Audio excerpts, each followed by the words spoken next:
và tóc em bay trên sóng biển quê hương. Anh công nhân bốc xếp đã mang bao tấn thép như dũng sĩ biển đông vai sắt chân đầu. Càng cần yêu ơi, biển quê hương ta ơi, tổ quốc đã cho tôi cuộc đời hôm nay và sức sống tin yêu vì một ngày mai mùa xuân. Vang muôn tiếng hát trên bến cảng quê ta trung dũng kiên cường, có những người công nhân bất khuất anh hùng. Biển nơi ta hát, hát lên vì ngày mai.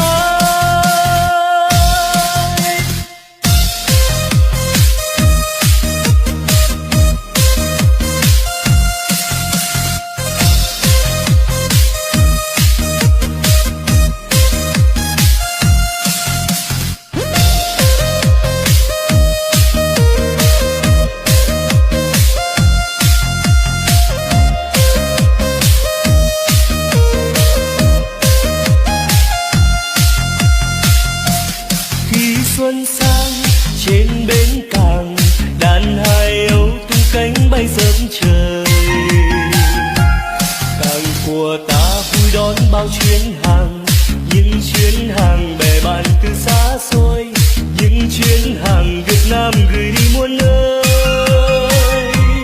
Tuổi thanh xuân thiết tha với bến cảng, ta chiến đấu nơi đây bao ngày đêm. Nghe sóng vỗ mênh mông khi chiều lên, ta bám biển, ta bám tàu, cho những con tàu máu rời sang bến mới, cho những chuyến hàng đi rừng xây đất nước. Ơi cô gái lái xe trên cảng, xe em bom nhanh và tóc em bay trên sóng biển quê hương. Anh công nhân bốc xếp đã mang bao tấn thép như dũng sĩ biển đông vai sắt chân đầu. Thân yêu ơi, biển quê hương ta ơi, tổ quốc đã cho tôi cuộc đời hôm nay và sức sống tin yêu vì một ngày mai mùa xuân.